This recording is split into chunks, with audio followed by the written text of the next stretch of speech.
So, good morning to all of you. I'm extremely sorry for late joining as there was an important conversation of substitute examination. So, whether the slide is visible, please somebody respond. Yes, sir. The slide is visible. Anyone, please? Yes, sir. So last class we have discussed about this how the different UML diagrams can be used for testing the object-oriented software. Today we will discuss what should be the appropriate coverage criteria for testing of object-oriented software. We'll see shortly. I have already told you that statement coverage. What coverage we have seen for the traditional software testing? Statement coverage, branch coverage, path coverage, condition coverage, etc. But you will see some of these coverage criteria are not suitable for object-oriented software testing. One example I have already told you. Which one? Statement coverage.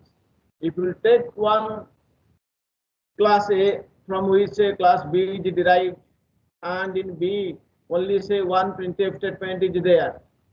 So shall I, if I will design test case to cover only that printf statement, can I say my statement coverage is 100%?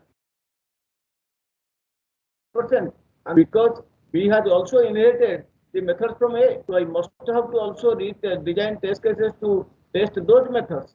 So statement coverage is meaningless in case of testing of object-oriented software. So we will see some of the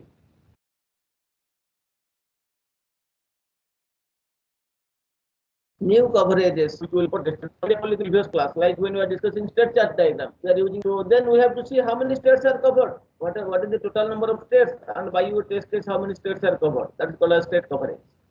Transition coverage, how many transitions are there, total transitions. By your test cases how many we are covering, we call it the transition coverage. Okay. Similarly, while message sequence diagram we are using for generating test cases, we are using message coverage. How many? What is the total number of messages? How many messages are covered?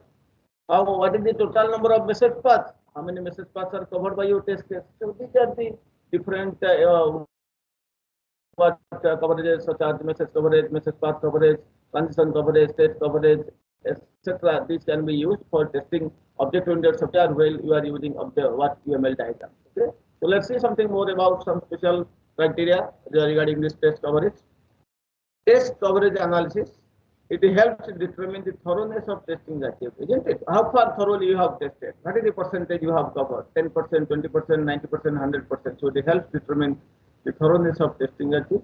Several coverage analysis criteria for traditional programs have already been proposed. And what is the coverage criterion? You have already known. We will not discuss time. Will not spend time on this.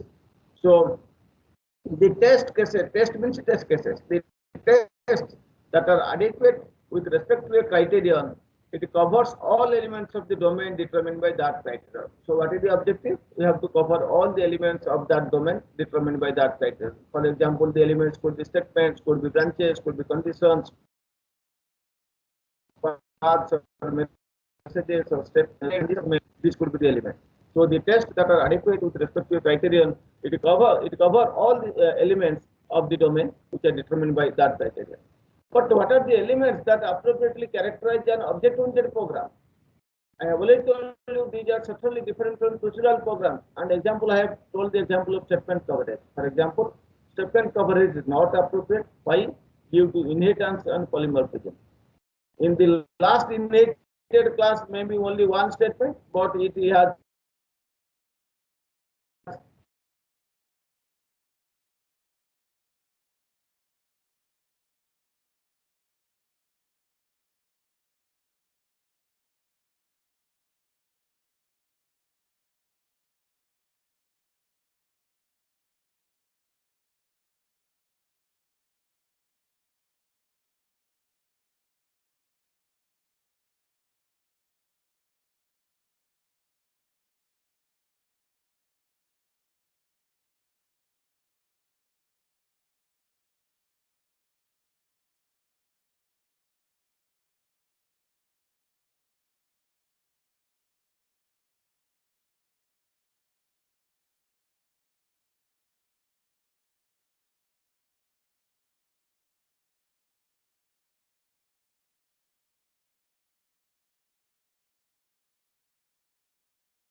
sorry for disconnection from network issues. So is it now I am audible? Yes, sir. Yes. Okay, so from network issues, so I have reconnected again.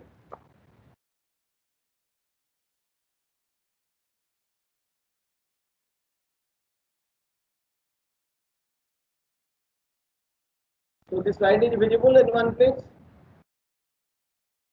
Ranand? Yes, sir. Yes, sir. Yes. So that's why I have already told you that if a derived class is there and there are say age derived from B, B derived from C, C derived from D. So the last derived class is A, even if it contains only one statement, and we have designed test cases for to design that one statement, we cannot say that 100% statement coverage is achieved because it has inherited all the methods from the parent classes. So we must have to design test cases to cover all those elements, all those statements, those all the methods, those are inherited from the base class. So we have to think of some new test coverage criteria, some appropriate test coverage criteria they are required. So appropriate test coverage criteria are needed. Now let's see. Already few of the new test coverage criteria we have discussed earlier. So that okay, we have already discussed few of the test coverage criteria, such as the state coverage criteria, then this transition coverage criteria, then the message coverage criteria, message path coverage criteria. Those things already I have told in my last class. So today we will discuss some of the further test coverage criteria based on the ML diagrams. So that the generalization criterion, class attribute criterion, condition coverage criterion, full predicate coverage criterion, each message on link criterion, all message paths criterion, collection coverage criterion, and so on. There are many such criterion. I will explain only few of them. The others are similar to that. You can read yourself. Let's first see about generalization criteria. Generalization, one of the example I have already told you. Let's first see, then again I will repeat that example. So, okay, generalization example yesterday I was saying, suppose there is a method pay or pay your membership fee. Then you may pay through credit card, so pay through credit card, pay through cash, pay through internet banking, etc. So here the relationship between this pay membership to pay and this pay through ATM or pay through internet banking or pay through cash, so that you can say as a generalization kind of criteria. So how will define generalization criteria? Given a test set T and a system model SM, the test set T must cause every specialization defined in the generalization relation to be created at least once. I am repeating again. So given a test set T and a system model SM, the test set T must cause every specialization which are defined in a generalization relationship to be created. That means, coming to my earlier example, that pay membership fee, I have to design test cases in such a way that. So here, what is the generalization relationship? Pay membership fee. What are the specializations?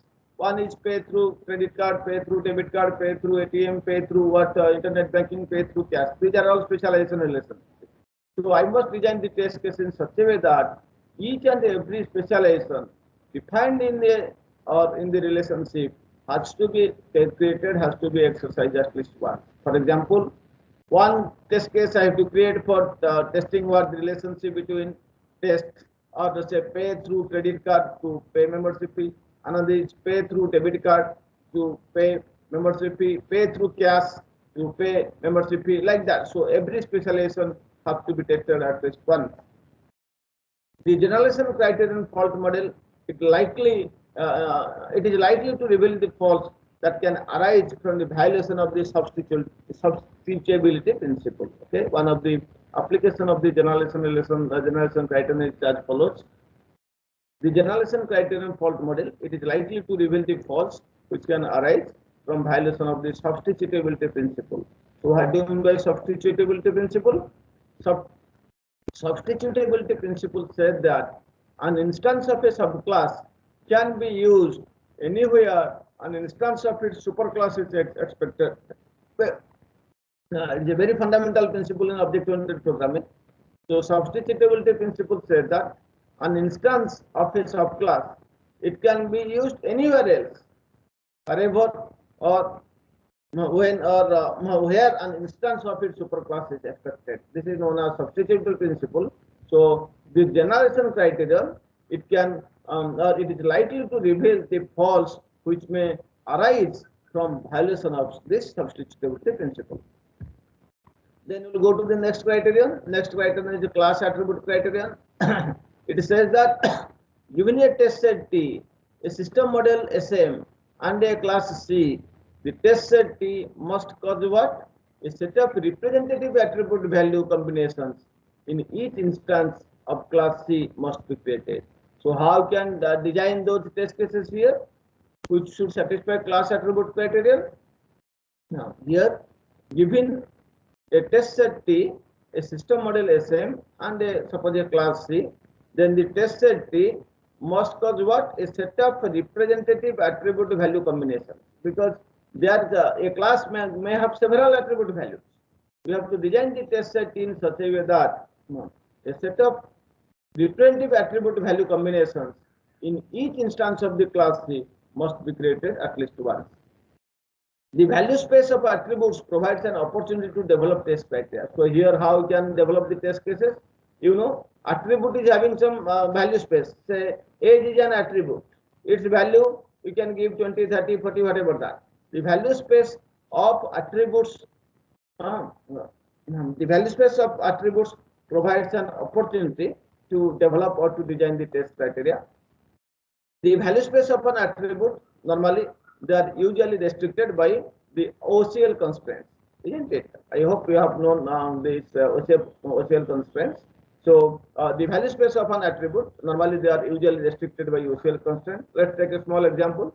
Suppose age is an attribute, and it can have several values, as I have told you, 18, 20, 30, 40, etc. So how you can restrict by using OCL constraint? For example, you can write that the age attribute in a class, customer class, it can have a constraint such as age is greater than 18. So suppose you know that nowadays internet banking or something, it is given to what more age greater than 18. So you want to specify in that banking application. So you can write by using OCL constraints. The age attribute in the customer class, it can have a constraint such as age is greater than 18. So if age is greater than 18, then do this. Then assign this internet login password, etc., or else not. So here, while you will design the test cases for this class, customer class, for this particular attribute age, we have to design the test case in such a way that it should satisfy these conditions. You can represent the value space of an attribute are usually restricted by the OCL constraints, like as follows: that age is greater than 18, then do this, else don't do this. Next coverage criterion, say condition coverage criterion. Already we have discussed while discussing this multiple condition coverage criterion. No, nothing extra. This is same. We will not repeat. So here this only you may apply to while you are discussing the UML diagram, the collaboration diagram or communication diagram, because in collaboration diagram and communication diagram you are using many conditions. Here, each message in a collaboration diagram, it occurs only under certain conditions. Okay, so each message in a collaboration diagram, it may occur only under certain conditions. So now, given a test set T and a collaboration diagram or a communication diagram CD, T must cause the following. What? T must cause that each condition in each decision to evaluate to both true and false. So whatever conditions might be there in each decision, it will be first evaluated to true ones, next false one. Accordingly, you have to design the test cases. So, given a test set T and a collaboration diagram or communication diagram CD, the test set T must cause each condition present in each decision. Decision means branches. Like if condition C1, then do this, else do this, something like that. Each condition, each decision has to be evaluated to both true and false, maybe at least once true and at least once false. Accordingly, you have to design the test cases. Next criterion is full predicate coverage criterion. Here, given a test set T and a collaboration diagram CD, the test set T must cause the following. How? Each clause in every condition in CD to take the values of true and false. You know that every condition consists of a number of clauses.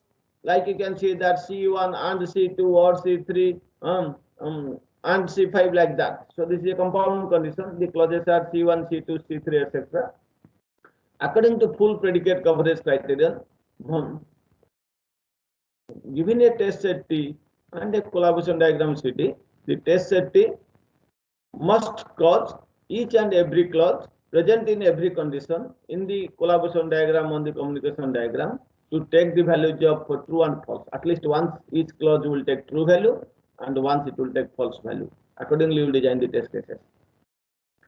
You know that a condition may consist of more than one clauses connected by Boolean operators. Example, I have already told you C1 and C2 or C3 and C4 like that. So in this way, you can satisfy full predicate coverage criterion. Normally, this criterion is used while you are using collaboration diagram or communication diagram for designing the test cases. Then you will see the next criterion called as message on each link criterion. So here given a test set T and collaboration diagram CD, the test set T must cause the message on each link connecting two objects in CD to be exercised at least once. So for this, I have already told you, you have to know all these 9 UML diagrams, otherwise you cannot do testing. So you know that in collaboration diagram, there are many number of objects. They communicate using some messages on the links. So here we have to design the test cases in such a way that the messages on each link which are connecting two objects in the collaboration diagram, they have to be exercised at least once. Accordingly, design the test cases. So given a test set T and collaboration diagram CD, the test set T must cause each message on each link connecting or joining two objects in a collaboration diagram to be exercised at least once. So every message on each link has to be covered at least once by your test case. That's why the name is the message on each link criterion. This criterion ensures that all possible messages between two objects occur during test. So if you use message on each link criterion, this criterion will guarantee that all the possible messages communicated between any two objects, they are occurring during test, they are executing during test. Okay, no message will be left out. So this criterion, message on each link criterion, will guarantee that all possible messages which are communicated between two objects, they occur during the testing process. Then the next one is all message paths criterion. Please see here, the name is message on each link criterion. That means here we are just taking each and every message on each link. So please give me the emphasis on each link. So through a link, multiple number of messages may be passed. So we have to test each message on each link criterion. The name of the criterion is message on each link criterion. Let's see the other criterion. How does it differ? All message paths criterion. So in a sequence diagram or in a collaboration diagram, there can be several messages. But what is a message path? Message path means where it is originated and where it is terminated after returning. It will constitute one path. So how many paths are there? Each and every path should be covered by at least one test case. This is known as all message paths criterion. Here, given a test set T and a collaboration diagram CD, the test set T must cause each possible message path, not message, each possible message path present in the communication diagram to be covered, to be taken at least once. I am repeating again. This criterion is known as all message paths criterion. Here all the message paths have to be covered at least once. Given a test set T and a collaboration diagram CD, the test set T must cause each possible message path in the collaboration diagram to be taken or to be covered at least once. Below I have defined what is a message path. Message path means it is a sequence of messages. Okay, from where it is started and where it is ended. So a message path is a sequence of messages. All message path is a stronger criterion than message on each link criterion. What is a stronger criterion? I have already told you while discussing white box testing. That means if it is detecting at least some new error.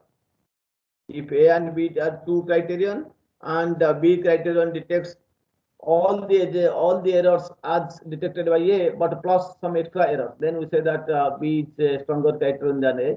So here you can see that all message path is a stronger criterion than message on each link criterion, because here what we are doing, each and every possible math or message path they are covered. That and you know that a message path is a sequence of messages. So and in case of message on each link criterion, what is happening? Only we are considering each link.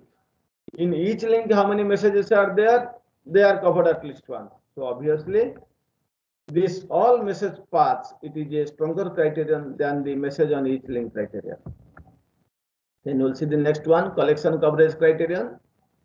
So how we'll define this? Given a test set T and a collaboration diagram CD, the test set T must test each interaction with a collection of objects of various representative sizes at least once. That's why the name is collection coverage criterion. So what we are doing, we'll design the test cases in such a way that the test suite T, it must test each and every interaction with a collection of objects. Communication diagram means we are communicating through a number of messages within or among a number of objects. Here we have to test each and every interaction happening with a collection of objects of various representative sizes. So those objects, their sizes could be different. So given a test set T and collaboration diagram CD, we must design the test set T in such a way that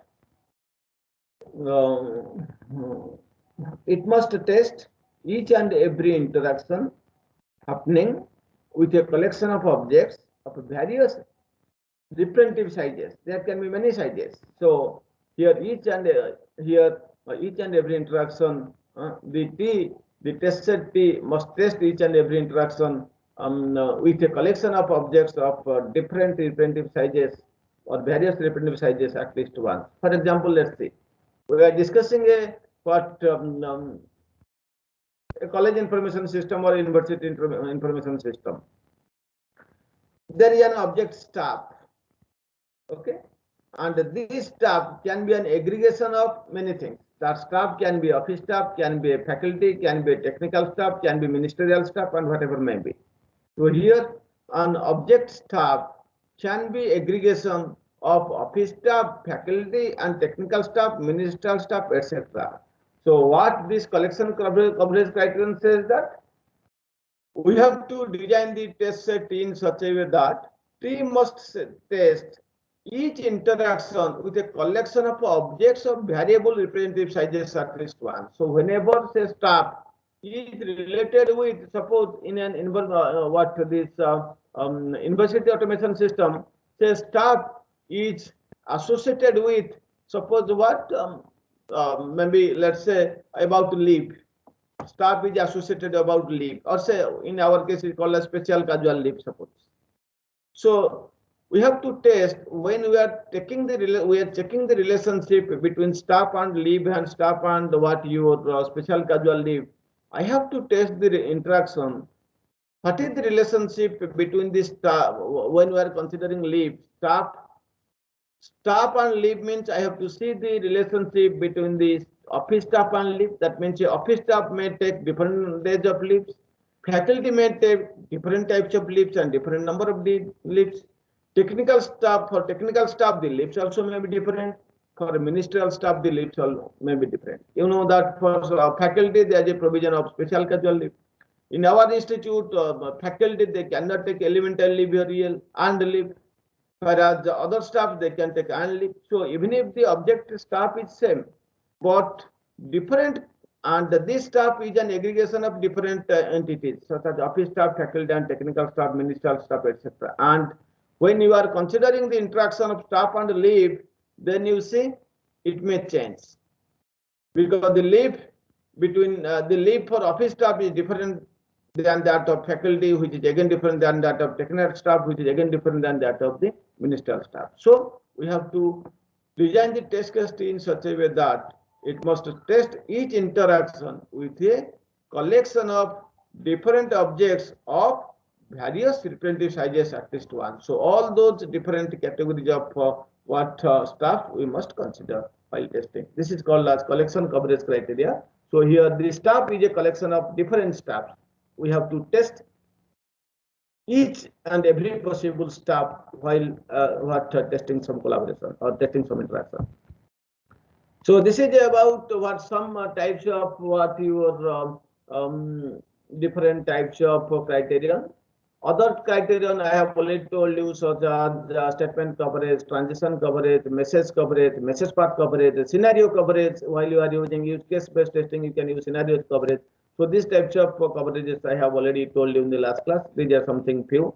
So these are especially normally these are special, or these are specially proposed for testing of object-oriented software using UML diagrams. Okay. Few more coverage criteria are available in your book or internet sources. You can read them yourself. Okay, this is something about the different types of coverage criterion which are especially meant for testing of object-oriented software.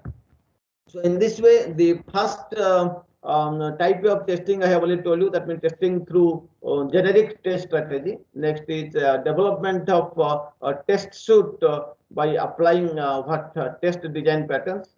So I am having some work. We'll leave here, and this thing we'll discuss on tomorrow. Thank you very much. Now let's come back to the any questions, please.